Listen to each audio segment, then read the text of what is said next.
Fairy Tales by the Brothers Grimm. Hansel and Gretel.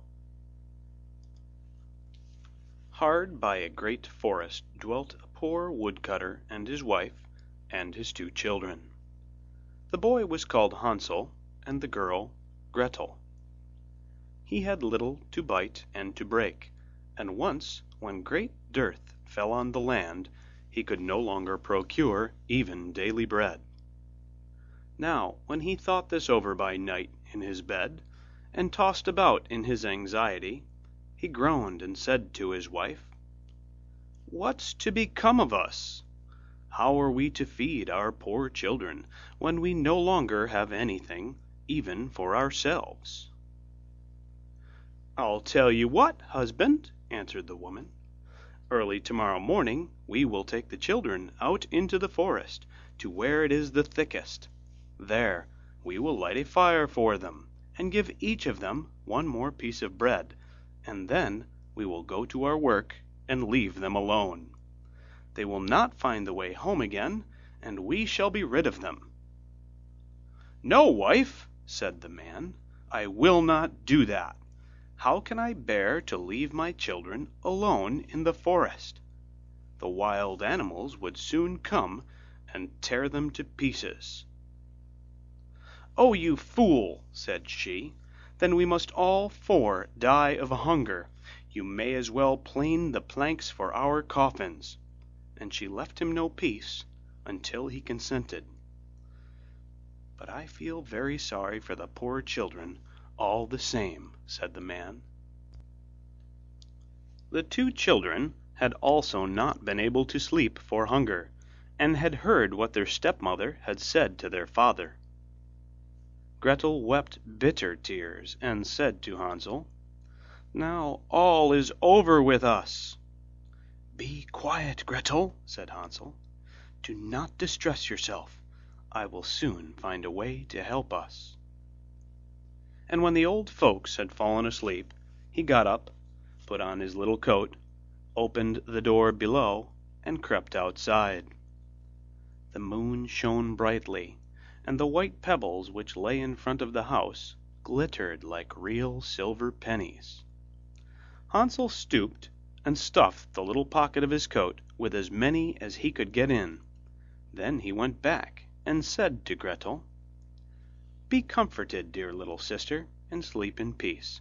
God will not forsake us." And he lay down again in his bed. When day dawned, but before the sun had risen, the woman came and awoke the 2 children, saying, "Get up, you sluggards! We are going into the forest to fetch wood." She gave each a little piece of bread, and said, "There is something for your dinner, but do not eat it up before then, for you will get nothing else." Gretel took the bread under her apron, as Hansel had the pebbles in his pocket. Then they all set out together on their way to the forest.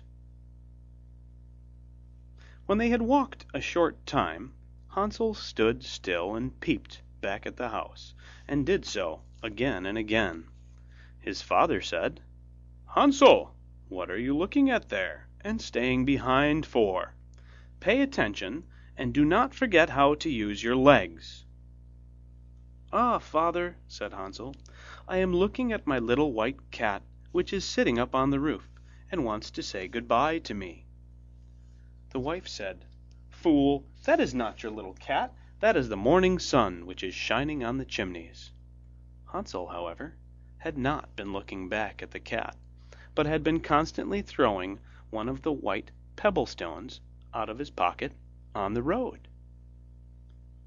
When they had reached the middle of the forest, the father said, "Now, children, pile up some wood, and I will light a fire, that you may not be cold."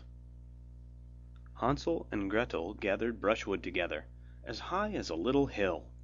The brushwood was lighted, and when the flames were burning very high, the woman said, "Now, children, lay yourselves down by the fire and rest. We will go into the forest and cut some wood. When we have done, we will come back and fetch you away." Hansel and Gretel sat by the fire, and when noon came, each ate a little piece of bread, and as they heard the strokes of the wood axe, they believed that their father was near. It was not the axe, however, but a branch which he had fastened to a withered tree which the wind was blowing backwards and forwards. And as they had been sitting such a long time, their eyes closed with fatigue, and they fell fast asleep. When at last they awoke, it was already dark night. Gretel began to cry, and said, "How are we to get out of the forest now?" But Hansel comforted her, and said, "Just wait a little, until the moon has risen, and then we will soon find the way." And when the full moon had risen, Hansel took his little sister by the hand, and followed the pebbles which shone like newly coined silver pieces, and showed them the way. They walked the whole night long, and by break of day came once more to their father's house. They knocked at the door, and when the woman opened it and saw that it was Hansel and Gretel, she said, "You naughty children! Why have you slept so long in the forest? We thought you were never coming back at all." The father, however, rejoiced, for it had cut him to the heart to leave them behind alone. Not long afterwards there was once more great dearth throughout the land, and the children heard their mother saying at night to their father, "Everything is eaten again. We have one half loaf left, and that is the end. The children must go. We will take them farther into the wood, so they will not find their way out again. There is no other means of saving ourselves."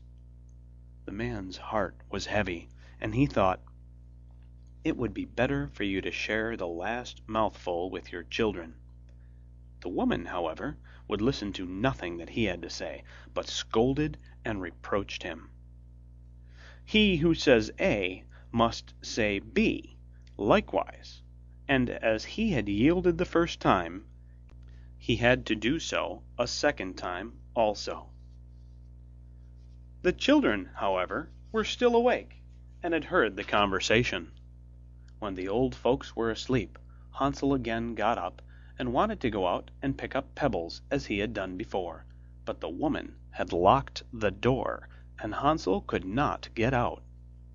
Nevertheless, he comforted his little sister, and said, "Do not cry, Gretel. Go to sleep quietly. The good God will help us." Early in the morning came the woman, and took the children out of their beds. Their piece of bread was given to them, but it was still smaller than the time before. On the way into the forest, Hansel crumbled his in his pocket, and often stood still and threw a morsel on the ground. "Hansel, why do you stop and look round?" said the father. "Go on." "I am looking back at my little pigeon, which is sitting on the roof, and wants to say good-bye to me," answered Hansel. "Fool," said the woman, "that is not your little pigeon, that is the morning sun that is shining on the chimney." Hansel, however, little by little, threw all the crumbs onto the path. The woman led the children still deeper into the forest, where they had never in their lives been before. Then a great fire was again made, and the mother said, "Just sit there, you children, and when you are tired you may sleep a little. We are going into the forest to cut wood, and in the evening, when we are done, we will come and fetch you away." When it was noon, Gretel shared her piece of bread with Hansel, who had scattered his by the way. Then they fell asleep, and evening passed, but no one came to the poor children.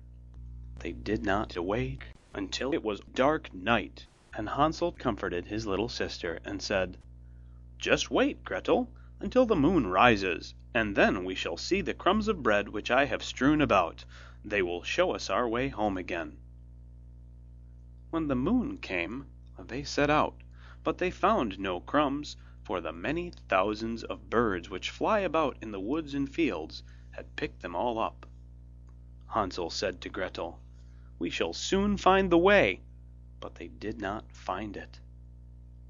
They walked the whole night, and all the next day too, from morning till evening, but they did not get out of the forest, and were very hungry, for they had nothing to eat but 2 or 3 berries, which grew on the ground. And as they were so weary that their legs would carry them no longer, they lay down beneath a tree and fell asleep. It was now 3 mornings since they had left their father's house. They began to walk again, but they always came deeper into the forest, and if help did not come soon, they must die of hunger and weariness. When it was midday, they saw a beautiful snow-white bird sitting on a bough, which sang so delightfully that they stood still and listened to it. And when its song was over, it spread its wings and flew away before them, and they followed it until they reached a little house, on the roof of which it alighted. And when they approached the little house, they saw that it was built of bread and covered with cakes, but that the windows were of clear sugar. "We will set to work on that," said Hansel, "and have a good meal. I will eat a bit of the roof, and you, Gretel, can eat some of the window. It will taste sweet." Hansel reached up above and broke off a little of the roof to try how it tasted, and Gretel leant against the window and nibbled at the panes. Then a soft voice cried from the parlour, "Nibble, nibble, gnaw. Who is nibbling at my little house?" The children answered, "The wind, the wind, the heaven-born wind," and went on eating without disturbing themselves. Hansel, who liked the taste of the roof, tore down a great piece of it, and Gretel pushed out the whole of one round window pane, sat down, and enjoyed herself with it. Suddenly the door opened, and a woman as old as the hills, who supported herself on crutches, came creeping out. Hansel and Gretel were so terribly frightened that they let fall what they had in their hands. The old woman, however, nodded her head and said, "Oh, you dear children, who has brought you here? Do come in and stay with me. No harm shall happen to you." She took them both by the hand and led them into her little house. Then good food was set before them, milk and pancakes with sugar, apples, and nuts. Afterwards 2 pretty little beds were covered with clean white linen, and Hansel and Gretel lay down in them and thought they were in heaven. The old woman had only pretended to be so kind. She was in reality a wicked witch who lay in wait for children, and had only built the little house of bread in order to entice them there.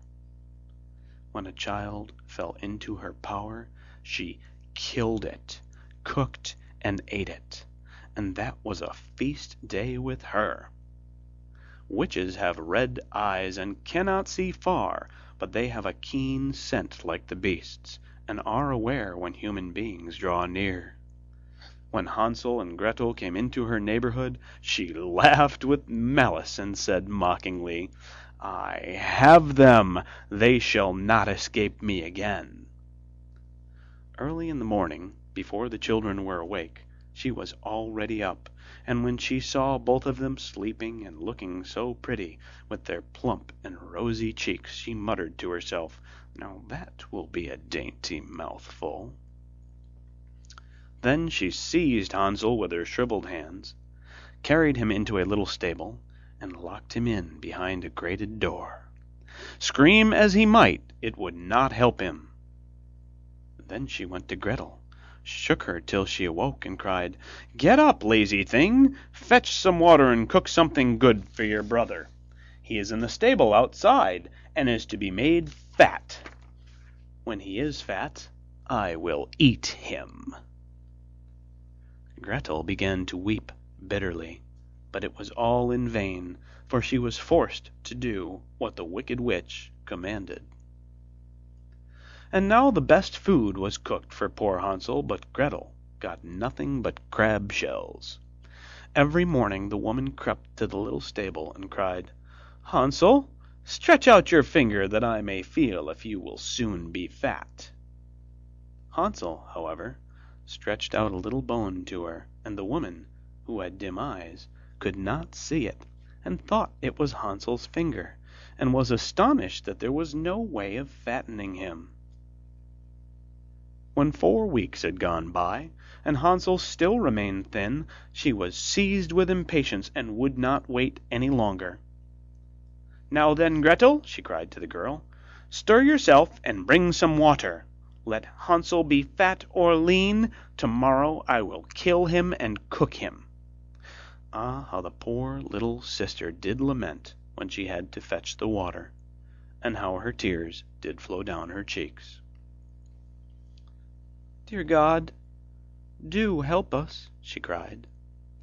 "If the wild beasts in the forest had but devoured us, we should at any rate have died together." "Just keep your noise to yourself," said the old woman. "It won't help you at all." Early in the morning, Gretel had to go out and hang up the cauldron with the water, and light the fire. "We will bake first," said the old woman. "I have already heated the oven, and kneaded the dough." She pushed poor Gretel out to the oven, from which flames of fire were already darting. "Creep in," said the witch, "and see if it is properly heated, so that we can put the bread in."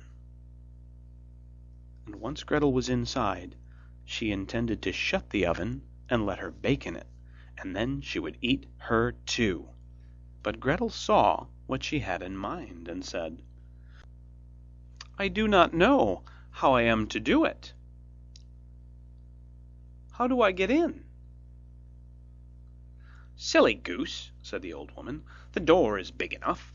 Just look, I can get in myself." And she crept up and thrust her head into the oven. Then Gretel gave her a push that drove her far into it, and shut the iron door and fastened the bolt. Oh, then she began to howl quite horribly, but Gretel ran away, and the godless witch was miserably burnt to death. Gretel, however, ran like lightning to Hansel, opened his little stable, and cried, "Hansel, we are saved! The old witch is dead!" Then Hansel sprang like a bird from its cage when the door is opened. How they did rejoice and embrace each other, and dance about and kiss each other.